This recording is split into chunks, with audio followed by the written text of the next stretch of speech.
Mr. George, I'm concerned about your recent missed medications. Skipping doses can have serious consequences. I know Mihira, but I sometimes forget to take my pills. It's important to take your medications as prescribed. Skipping doses can lead to treatment failure and worsening of your condition. I don't want to get worse. I'll try to be more diligent about taking my medications. That's great. If you have trouble remembering to take your medications, consider using a pill organizer or setting reminders on your phone. I'll try those strategies. Are there any other potential consequences of skipping medications? Some medications require consistent dosing to maintain therapeutic levels in your blood. Skipping doses can lead to fluctuations in these levels, which can affect the effectiveness of the medication. I don't want to experience any adverse effects, Mihira. It's important to follow your doctor's instructions and take your medications as prescribed. If you have any concerns or questions, please don't hesitate to ask.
Mihira, thank you for bringing your child in.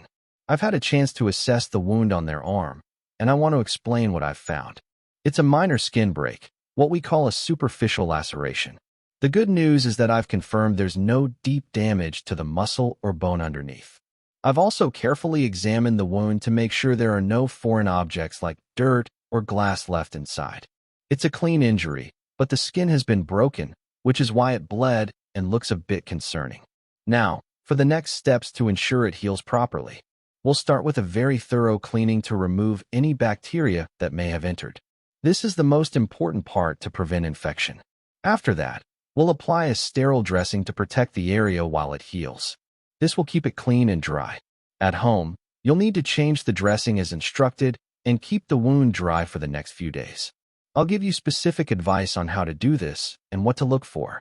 You can give your child paracetamol for pain or fever if they need it. It's also important to watch for any signs of infection, such as increased redness, swelling, or pus. If you notice any of these, please contact us immediately. I know this can be unsettling for a parent. Do you have any questions or concerns about the assessment or the care plan? I want to make sure you feel comfortable and have all the information you need.